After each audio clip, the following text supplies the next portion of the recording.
বাংলাদেশ ঘিরে দক্ষিণ এশিয়ায় শুরু হয়েছে নতুন মেরুকরণ।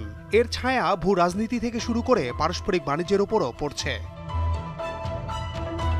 দক্ষিণ এশিয়ায় ভূ রাজনৈতিকভাবে খুবই তাৎপর্যপূর্ণ দুটি দেশ ভারত ও পাকিস্তান। একাধিক যুদ্ধের ইতিহাসের পাশাপাশি সারা বছরই উত্তপ্ত থাকে দেশ দুটির সীমান্ত ও ব্যবসা বাণিজ্য।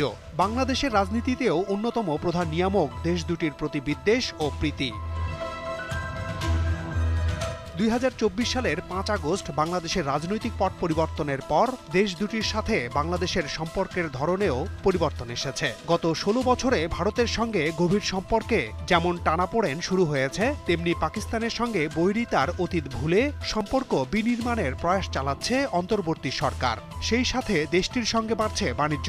অন্যদিকে ভারতের সঙ্গে দীর্ঘদিনের বাণিজ্য আধিপত্যে কিছুটা হলেও লাগাম পড়েছে। দেশ দুটির সঙ্গে বাংলাদেশের আমদানি ও রপ্তানির তথ্য পর্যালোচনা করে এমন চিত্র ফুটে উঠেছে। ভারতের সঙ্গে বাণিজ্যের চিত্র।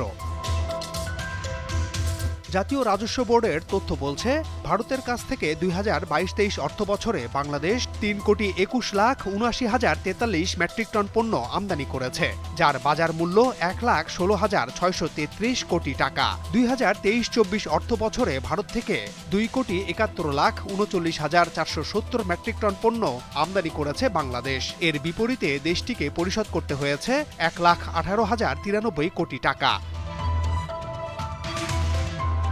চলতি ২০২৪-২৫ অর্থ বছরের প্রথম ৬ মাস জুলাই-ডিসেম্বর পর্যন্ত আনুপাতিক হারে অনেকটাই কমেছে আমদানি। এ সময় দেশটি থেকে আমদানি হয়েছে ১,২৪,৭৫,০৩০ মেট্রিক টন পণ্য, যার বিপরীতে পরিশোধ করতে হয়েছে ৬৬,১৬০ কোটি টাকা।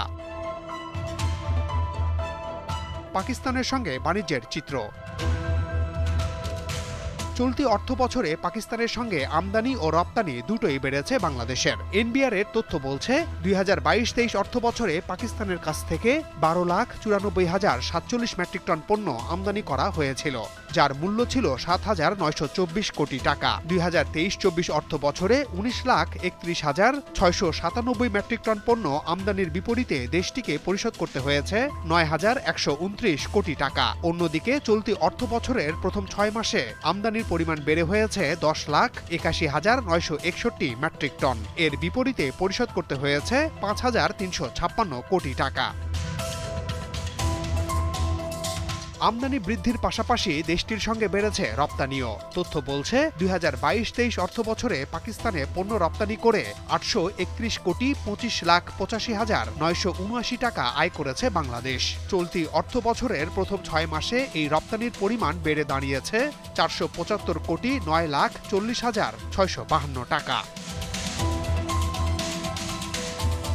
ভারতের পণ্য আমদানি কমলেও দেশটিতে পণ্য রপ্তানি বাড়িয়েছে বাংলাদেশ। চলতি অর্থ বছরের প্রথম ৬ মাসে রপ্তানি হয়েছে ১১,৫৭৭ কোটি টাকার পণ্য।